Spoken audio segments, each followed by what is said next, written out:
Kemudian kita lihat satu lagi ya, surat 4 ayat 1. Ini manusia pertama.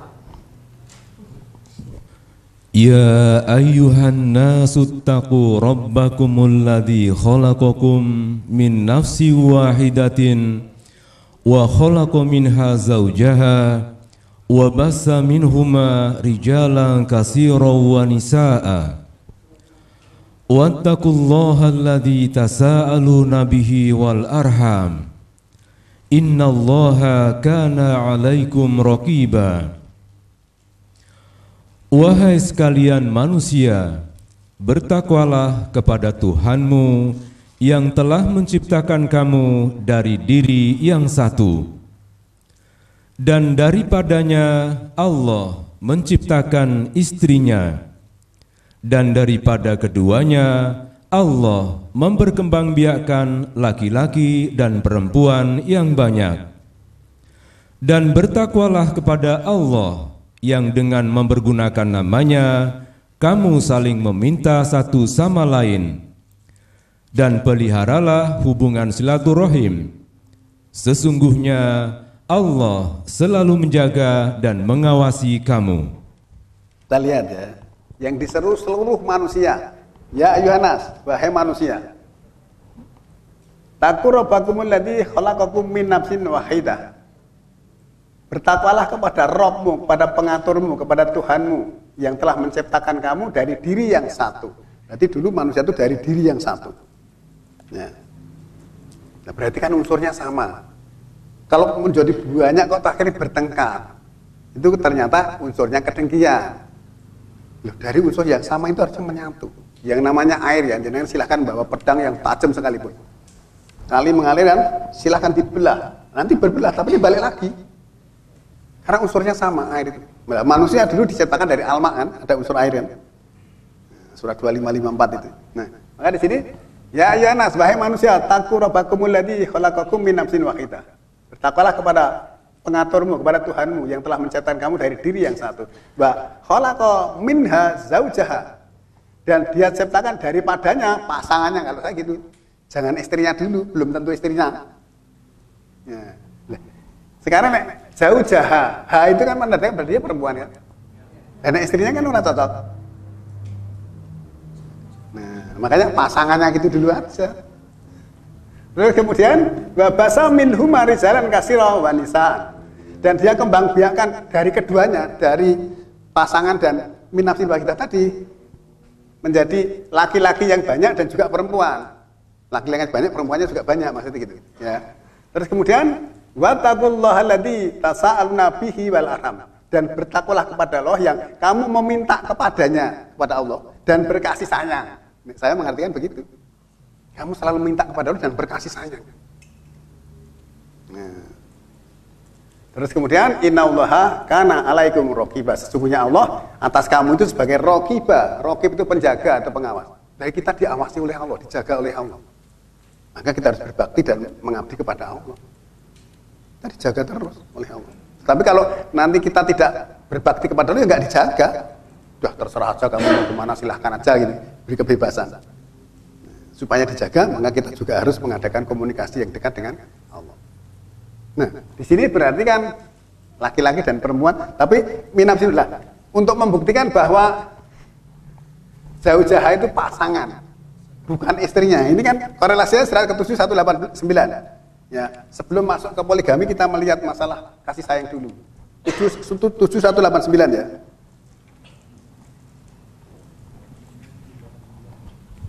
Al-A'raf ayat 189. 7 189. Huwallazi khalaqakum min nafsin wahidatin wa ja'ala minha zawjaha liyaskuna ilaiha falamma taghashaha hamalat hamlan khafifan famarrat bih falamma asqalat da'wallaha rabbahuma la in ataitana salihan lanakunanna minasyakirin. Dialah yang menciptakan kamu dari diri yang satu, dan daripadanya Dia menciptakan istrinya agar dia merasa senang kepadanya. Maka setelah dicampurinya, istrinya itu mengandung kandungan yang ringan, dan teruslah dia merasa ringan beberapa waktu. Kemudian tatkala dia merasa berat, keduanya suami istri itu bermohon kepada Allah. Tuhannya seraya berkata, "Sesungguhnya jika engkau memberi kami anak yang soleh, tentulah kami termasuk orang-orang yang bersyukur." Kalau penjenengan mendengarkan terjemahan seperti tadi itu, jenengan tahu mana suaminya yang mana, istrinya yang mana? Nggak tahu kan? Nah, coba kita lihat ya. Waladzi khalaqakum min nafsin wahidah. Tadi kan wa ja'ala diartikan kami ciptakan kan? Terjemahannya diciptakan kan? Ya. Nah, ja'ala itu tidak sama dengan khalaqo. Khalaqo itu ciptakan, atau ja'ala jadikan. Dijadikan dari yang sudah ada menjadi gitu. Kalau ya diciptakan berarti dari yang belum ada menjadi ada. Misalnya ini ya. Ini dari tidak ada khalaqo. Ja'ala. Unsurnya sudah ada. Nah, di sini ya. Dialah yang telah menciptakan kamu dari diri yang satu, sama dengan 4 ayat 1 tadi. Kemudian wajala minha zaujaha. Dan dia jadikan daripadanya pasangannya. Kalau yang 4 ayat 1 tadi dia ciptakan, tapi ini dia jadikan. Ya. Kemudian liyaskuna ilaiha, agar dia tinggal bersamanya. Nah, berarti kan di sini ada perbedaan yang spesifik ya. Sama-sama diri yang satu. Dijadikan pasangannya. Ini juga diri yang satu. Di sini diciptakan ya, diciptakan. Di sini dijadikan. Lalu yang benar yang mana? Jangan bingung apa bingung? Nah, kalau yang 4 ayat 1 itu dari pertama kalinya. Memang dari diciptakan dari dirinya sendiri. Nah, terus dalam orang yang menafsirkan perasaannya tulang rusuknya. Padahal bukan begitu maksudnya. Maka saya sedang menulis itu ya. Terus kemudian yang sini dijadikan itu statusnya setelah gede. Maka dijadikan bukan diciptakan. Ya. Terus nanti keterangannya di sini ya. Falama taghassaha. Kan hanya kan nafsu wahidah kan? Maka ketika pasangan tadi menutupinya, nafsu wahidah ditutupi oleh pasangannya tadi. Hamalat hamlan khaifan, hamilah dia dengan kandungan yang ringan. Famarot bihi, berlalulah dia dengannya, waktunya berjalan. Ya. Ya, kan begitu. Falama taghassaha. Maka ketika pasangan tadi menutupi hanya nafsu wahidah, hamalat hamlan khafifan, hamilah dia dengan kandungan yang ringan. Loh, itu artinya Allah memberi pelajaran tapi dengan bahasa ungkapan. Ora sah tekok sapa-sapa jenengan dikasih tahu ayat ini tahu. Gitu. Nah, terus kemudian famarati, berlalulah dia dengannya, waktunya berjalan. Kemudian falama askolat, ketika telah memberat kandungannya, kalau tanda kurung begitu. Telah memberat kandungannya. Dawallaha rabbahuma. Keduanya itu menyeru kepada Allah Tuhan mereka. Lain ataitana solihan lanakunana minasakin. Sekiranya engkau berikan kepada anak yang soleh, tentu kami termasuk orang-orang yang bersyukur. Tapi faktanya enggak kok. Nanti keterangannya berikutnya. Ini hanya melihat ini saja ya. Nanti pembahasan khusus. Nah, kalau dijelaskan begitu kan jenengan mesti langsung mengerti. Tetapi walaupun langsung mengerti berarti maksudnya gimana juga belum tentu tahu. Artinya ketika ayat itu dipahami apa adanya itu mudah dipahami. Nah sekarang yang tadi palama taghassaha, ketika dia dicampurinya, dicampur itu seperti apa? Memang gaya apa? Dicampur adonan. Nah, pokoknya di situ ayatnya palama taghassaha, ketika dia menutupinya. Hamalat hamlan hamilah dia dengan kandungan yang ringan. Lah misalnya itu tadi istrinya, masa istrinya ditutupi, suaminya ditutupi istrinya masa hamil. Kalau terjemahnya tadi itu kan berarti terbalik.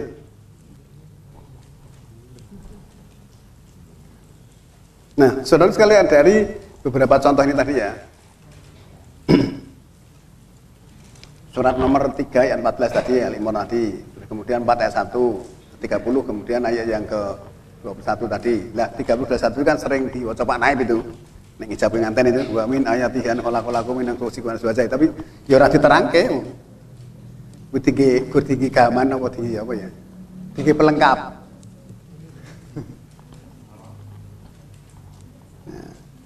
Nah, saudara sekalian, setelah kita tahu bahwa ternyata Allah menciptakan, ini tadi 4 ayat 1 tadi kan manusia pertama kan, bahwa wattaqullaha allazi tasaaluna bihi wal arham, bertakwalah kepada yang kamu meminta kepadanya dan berkasih sayang. Maka kuncinya adalah kasih sayang. Mawaddah warahmah, pengharapan dan kasih sayang. Kasih sayang itu penting sekali. Ya. Ketika kasih sayang kepada kucing aja ya, begitu kita datang kucing itu langsung ini ngelus-ngelus kaki kita. Nanti kalau nggak dikasih makan, dia teriak-teriak, "Meong, meong" gitu. Kok saya nggak dibawain oleh-oleh gitu? Ya, loh, memang begitu. Itu binatang. Saudara sekalian, oleh karena itu, marilah kita betul-betul memahami, kemudian mengeterapkan istilah kasih sayang tadi, baik kepada keluarga kita, pada lingkungan, pada binatang, pada tumbuh-tumbuhan, kepada alam dan sekitarnya. Jangan sampai, makanya Allah sering berpesan berkali-kali, jangan merusak bumi. Nek buminya mbak rusak nanti kan terjadi masalah. Bumi itu bagian dari solar system. Nek buminya rusak, solar system kita terganggu. Solar system terganggu, mengganggu galaksi, galaksi terganggu, alam semesta terganggu. Nanti terjadi yaumusa, kita kemarin kesulitan. Maksudnya gitu. Ya, kita berpikirnya jauh ke sana.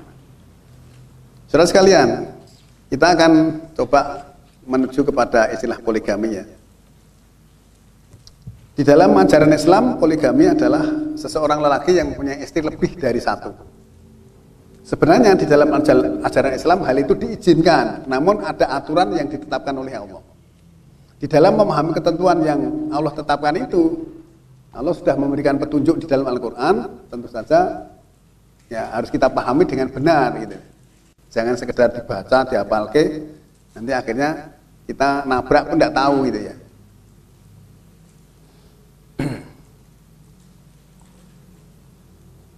Di dalam memahami hal-hal yang berkaitan dengan petunjuk itu harus dikaitkan dengan ayat-ayat lain yang terkait, yang letaknya terpisah-pisah. Jangan sampai dipotong-potong, akhirnya nanti pengertiannya tidak sesuai dengan yang dimaksudkan. Nah, selama ini seperti yang tadi kami sampaikan bahwa poligami itu seolah-olah identik dengan harta kekayaan. Ya, orang yang itu kan karena hartanya banyak gitu loh. Nah, sih nggak banyak nggak berani. Coba sih nggak banyak juga berani. Biasanya hartanya banyak. Nah, walaupun istilahnya itu apapun risikonya, nek dikai harta banyak, teko terus kayak ditukar mobil, gini rumah punya gitu. Walaupun kredit, tapi dia mau. Nah, saudara sekalian, oleh karena itu ya kadang-kadang ya kejadian seperti itu ada juga lah cemoohan dari orang-orang yang memang tidak suka. Yang memang tidak suka itu baik juga dicemooh kok. Ya.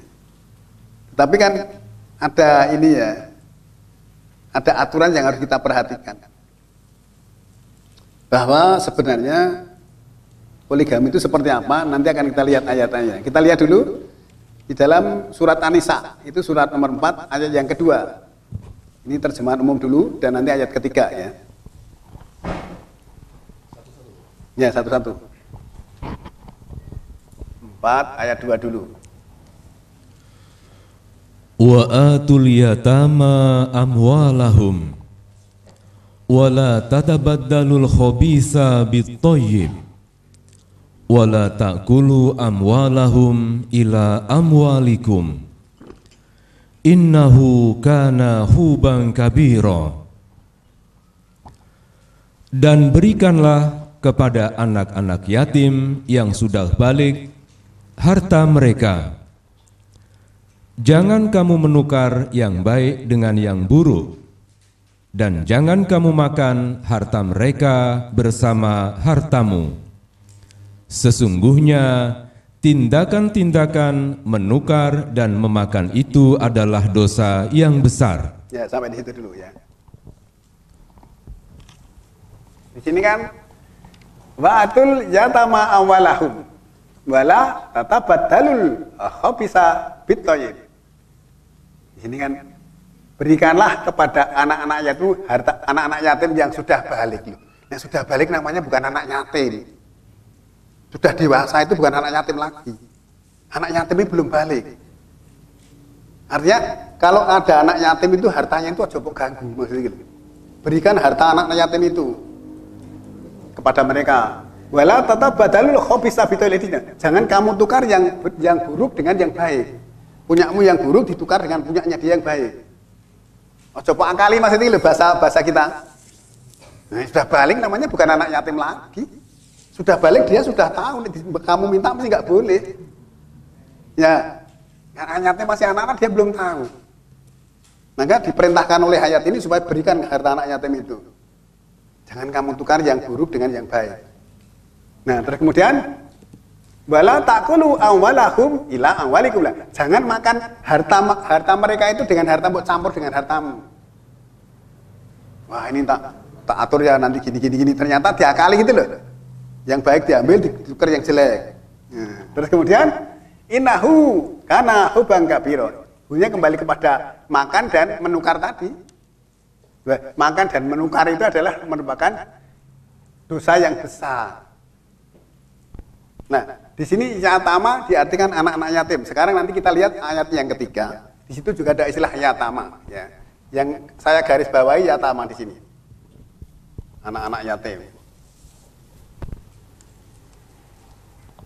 Tapi ketika kita memberikan haknya bukan yang sudah balik. Sekali lagi, kalau anak yatim yang sudah balik namanya bukan anak yatim lagi. Sudah manusia biasa.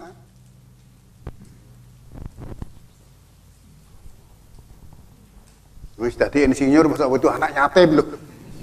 Gimana? Kan nggak sesuai. Sekarang bahasa ayat 3. Di sana juga ada istilah yatama.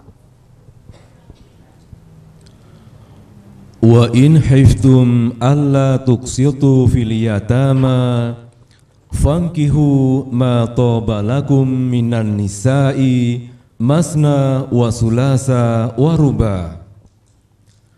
Fa in hiftum alla ta'dilu fawahidatan aw ma malakat aymanukum dzalika adna alla ta'ulun. Dan jika kamu takut tidak akan dapat berlaku adil terhadap hak-hak perempuan yatim bila mana kamu mengawininya, maka kawinilah wanita-wanita lain yang kamu senangi, 2, 3, atau 4. Kemudian jika kamu takut tidak akan dapat berlaku adil, maka kawinilah seorang saja atau budak-budak yang kamu miliki. Yang demikian itu adalah lebih dekat kepada tidak berbuat aniaya.